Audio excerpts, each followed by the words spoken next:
As Mike said, this is a draft. This is as things are moving forward and as the commission weighs in on which one of the projects they want to move forward with, which ones that they don't.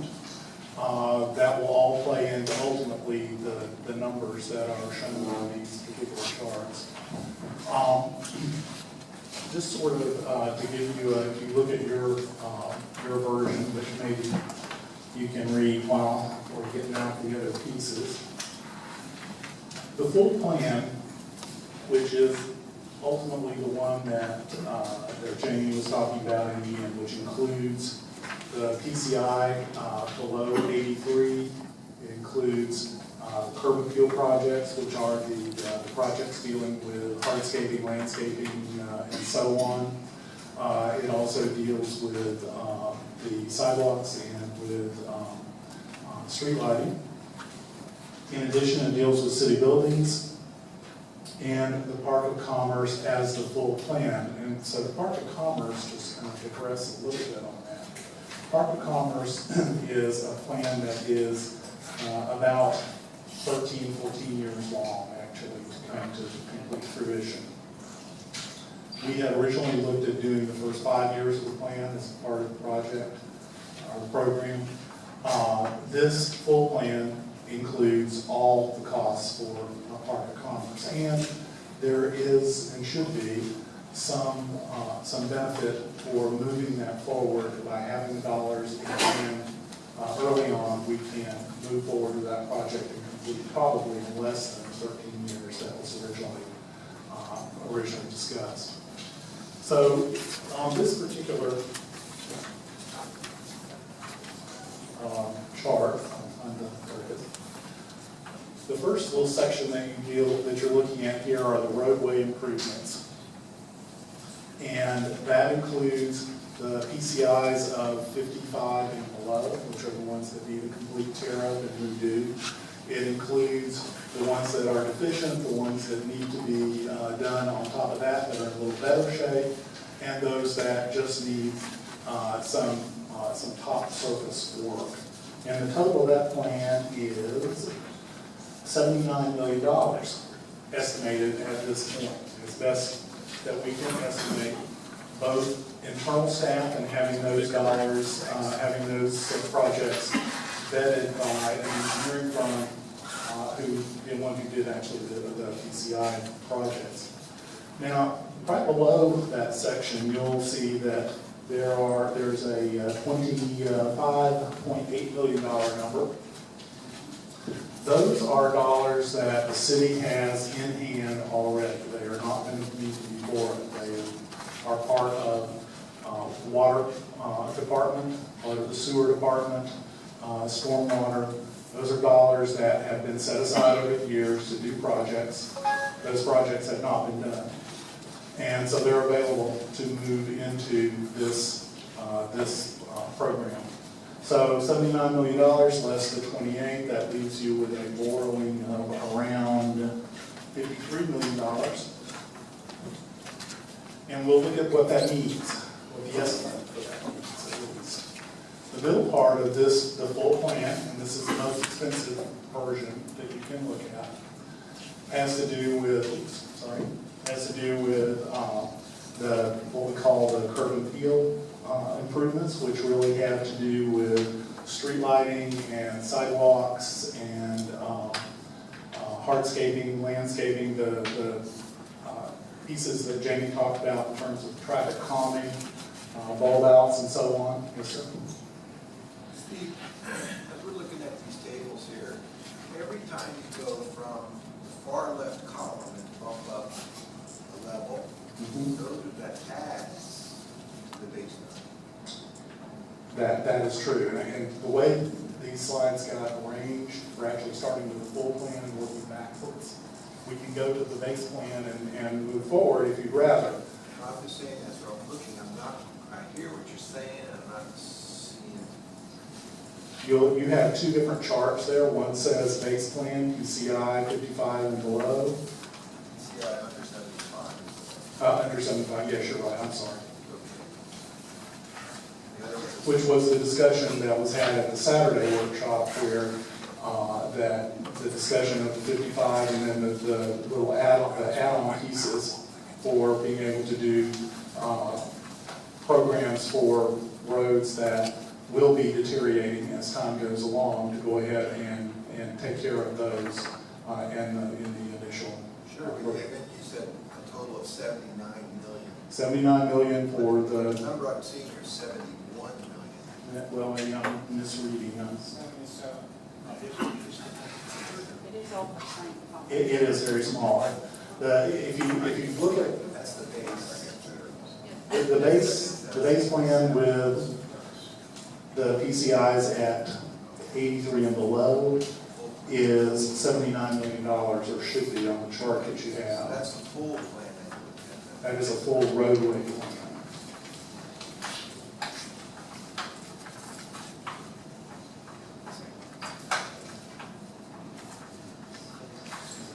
And I think rather than getting hung up on the particular dollars involved here, I think we really need to try to keep in mind that what we're looking at is orders of magnitude. The projects that are identified that underlie all these numbers have been determined to need to be done. The question ultimately is, how far can we go? What can we afford to do? What is the desire of the citizens to move forward with it? What level? And we're trying to show you all that we can show you at this point so that a decision can ultimately be made, just like when you go buy a house or a car or anything else. You know what you want, but you have to determine ultimately what you can afford. So our job here, I think, is to try to flesh out the full version so that you can see what all the components are, what our estimates of costs are for those components, and then ultimately a decision can be made clearly understanding what you're getting or what it's going to cost,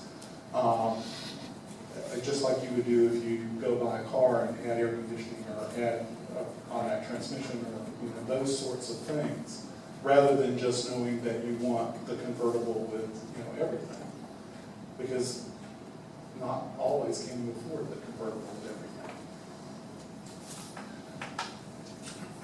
everything. The third section here deals with city buildings and property purchases, which Jamie laid out for you, the city services complex, the purchase of properties that are abandoned and so on. Department of Commerce at the full 13-year program, giving you a total of $131 million worth of projects that are identified. From that, you take away, subtract the dollars that we have in hand, the $28 million that comes from water, sewer, and so on. Those projects are obviously included. There are a few other dollars in capital project funds and so on for some buildings and a little bit in electric and so on. In total, $36 million worth of funds that the city has on hand to pay for these projects, leaving you with the necessity to borrow $95 million approximately on this full plan. And this is at 75 PCI.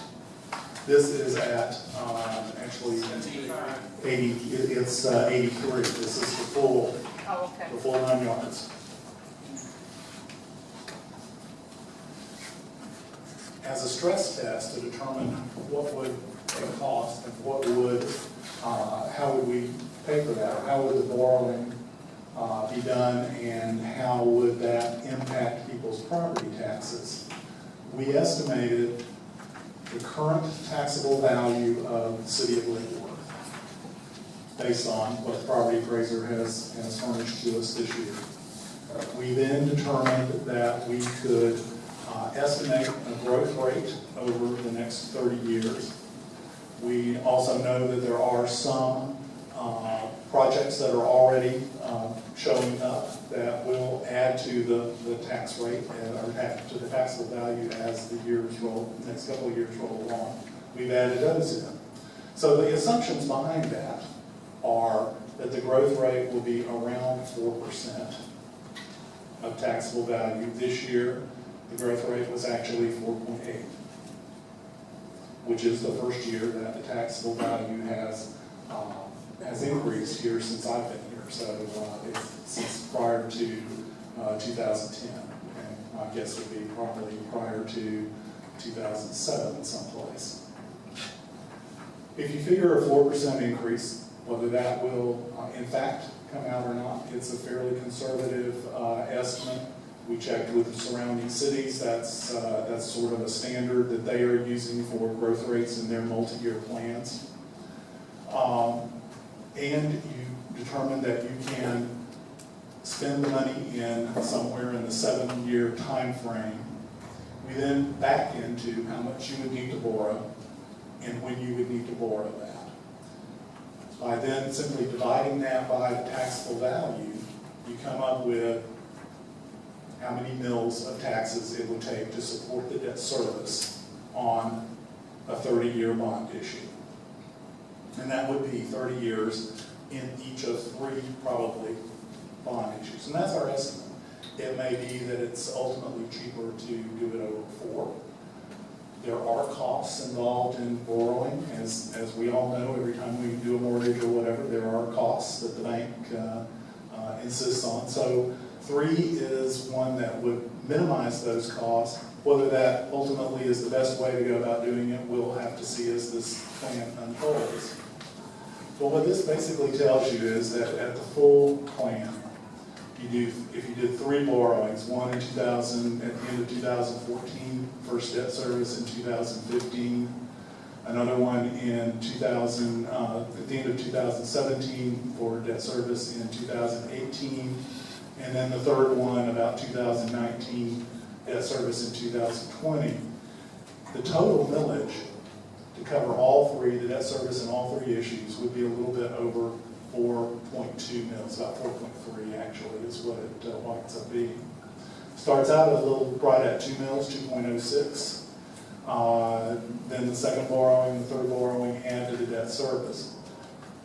The anticipation would be, of course, that as the taxable value increases over years, the number of mils it takes to raise a fixed debt service amount goes down.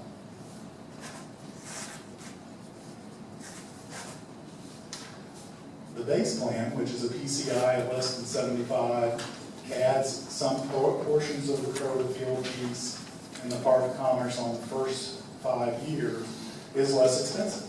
And I think if you look at that chart, you'll see that the first portion is pretty much the same. But in total, you're looking at $95 million worth of borrowing as opposed to what it was in the other chart. If you go again to the testing of what your millage rate might be, the cost is a lot less.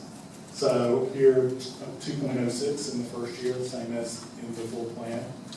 Goes up slightly more, a little bit less than 2.25 in the second borrowing, and just up slightly over 2.5 in the third borrowing. These are simply charts to show you what it might be, what it could be, depending on a number of variables that we don't know for sure at this point. This anticipates a borrowing rate of around 5%, which is a little high for right now. However, by the time we get to 2015, that may be closer to true. We don't know. But by being conservative in estimating that rate, we make the debt payment higher, but it also gives you a better place to make a decision from.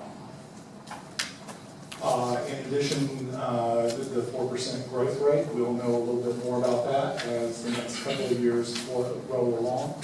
The hope would be that as we invest in the city, that that growth rate might be more than 4%. As commercial properties move into town, or commercial businesses move into town, as properties turn over and are rehabbed and so on, that would be the thought and the hope that that would happen. But to be conservative, we have estimated it at these, at this particular growth rate. This chart shows you really the difference between the two plans. So the dark blue is the base plan. The gold color is the full plan, if you decide to go forward with that. What you can see is that, in the first 3 years, both plans cost the same, because the things that you are doing in the first 3 years are the same, no matter what.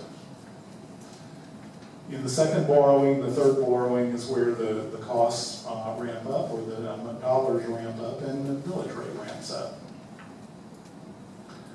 My hope is that this is the worst possible estimate that I can give you, that it would actually be less than this. But I can't say that for sure. I'm trying to give you a concept of what that would mean is this chart that nobody can read here. But you should have it in front of you, both in the actual PowerPoint thing, but actually on the sheet that we handed out. And that tells you really, if you have a house that has a total value of these amounts, so at $100,000, say, and I could use one of those little charts myself. Can you have an extra one? So I can actually read this. Where's the fine print? So the first 1, 2, 3, 4, 5, 6 lines are 97% of the properties in Lake Worth, the yellowed out portion. You remember the pie chart with the big blue section and the very small green section? That's 97% of the properties in Lake Worth that have an assessed value of $200,000 or less. So you have the assessed value, okay, that's the market value essentially, the homestead exemption piece, and then the taxable value, because the taxable value is net of homestead exemptions and the other small exemptions if you're blind and, or a widow or so on, and those are fairly small, and the difference is fairly minuscule for those. Currently, the city of Lake Worth charges 5.4945 mils, and you'll see that in the second gold column. So it's this column right here. That's the amount of tax that you're currently paying if you have a house at these values for general operations of the city of Lake Worth. So to take just a $100,000 house with a $50,000 homestead exemption, you're paying $274.73 for general operations of the city. To that is added the garbage assessment and the stormwater assessment. So if you, and I see I screwed this up, haven't I? If you add the 2.06 mils for both plans, so the first one for both plans, and the one line I picked is the one that I obviously did not correctly calculate. So let's look one down. Yeah, look one down. $150,000 house, a $50,000 homestead, taxable value $100. You're paying $549. The additional tax that you would pay for the Lake Worth 2020 plan, either version, for the first couple of years, would be $206. The highest for the base plan that you would ever pay is $267. That's about in the third or fourth year when all the borrowings have been done.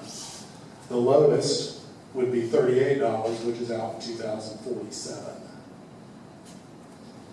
In the lowest, in the highest plan, you would pay an additional $430. And at the highest point in that, and at the lowest point, you pay $95. So highest and lowest meaning the debt service amount, consequently the amount of millage that would need to be charge. The highest year would be somewhere around 2020 approximately. And the lowest would be way on out into 2047 at the tail end of the war when most of the principal has been paid off.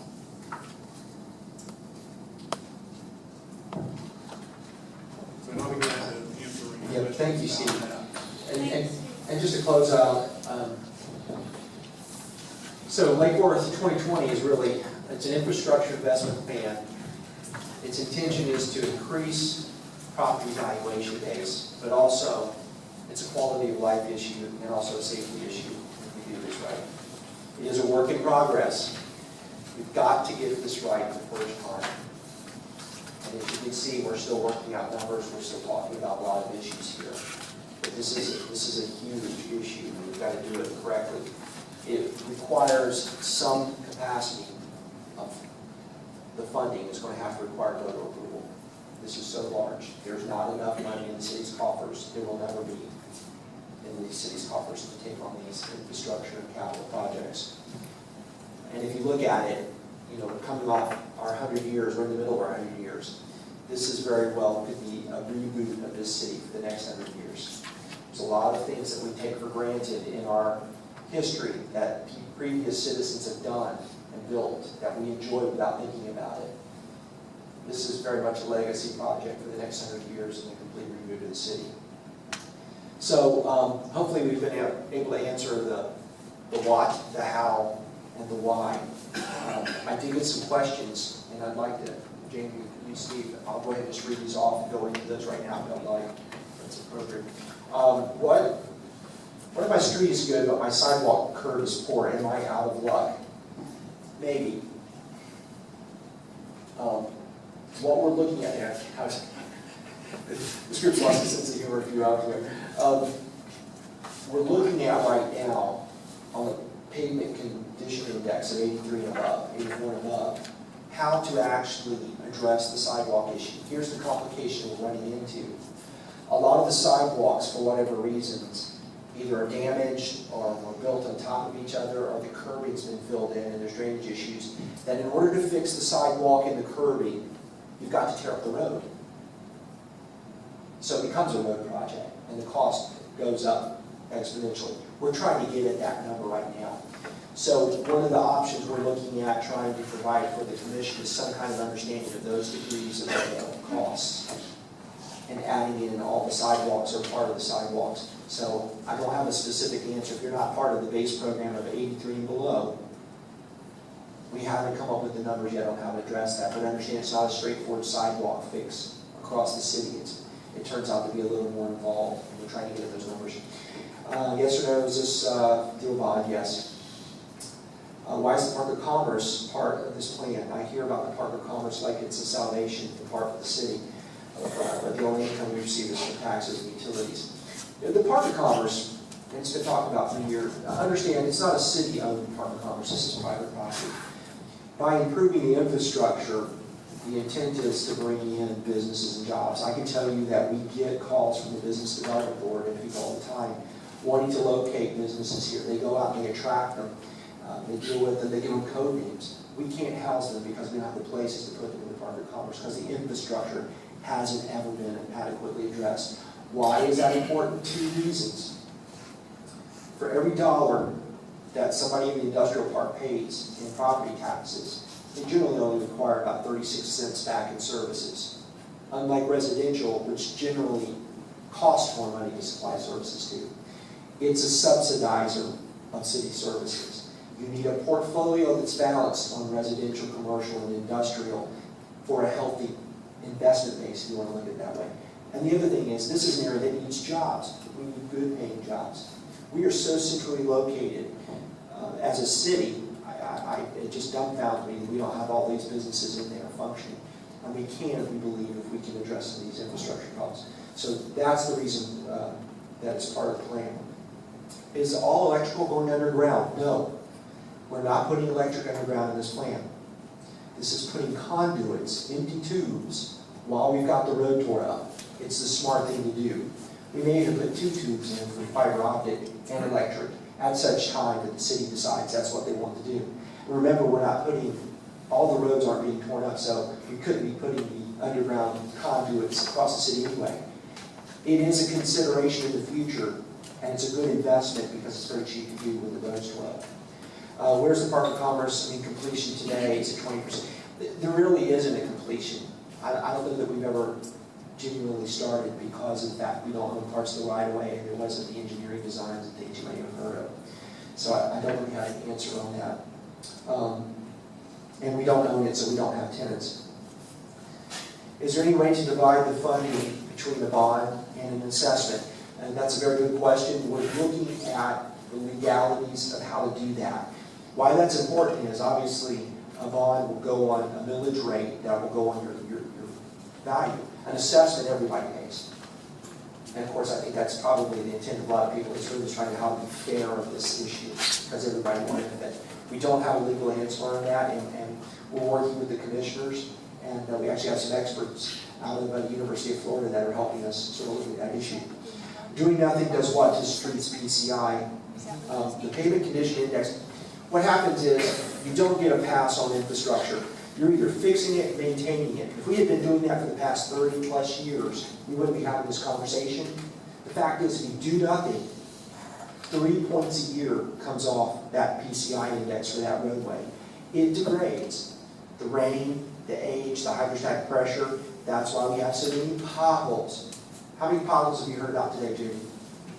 Yeah, it's 70. and you can hear the roads deteriorating. Three points a year is what you generally use. Can you explain what available funding, where that is coming from? I think Steve addressed that because we do have money that's set aside for capital projects that were part of the original plans in the utility funding for the most part. It was a total of $28 million that would come off of that project total. How does missing or deficient fire hydrants affect homeowners' insurance rates? You know, that's a good question. I don't know. It's got to. Yeah, Kim? Usually over 1,000 feet, it's a problem for fire. Yeah, it's definitely, well, 300 feet for county fire rescue, you back a truck up and you run a hose. That's what the 300-foot thing. But I don't know exactly how it affects the rates. You know it has to. It has to really affect those properties. Their potential for redevelopment or development is greatly affected by not having the infrastructure. Why was it never put in? I don't know. But it's not there. Roads are rated, but how are sidewalks being handled? I think I kind of covered that. What's the cost to improve the Department of Commerce? We have two plans. We have a short plan that's a 5-year that's only 10.8 million, and then the long plan, which is 18 million, which is a soup to nuts. And that, when I talked about giving the commission some A's and B's and options off the buffet to choose from, that would be a Department of Commerce discussion. An A and a B plan, 11 million to 18 million. 6th and 10th avenues have money already invested. What kind of enhancements are you talking about? The curb appeal enhancements, we're looking at bulb outs, we're looking at some landscaping, we're looking at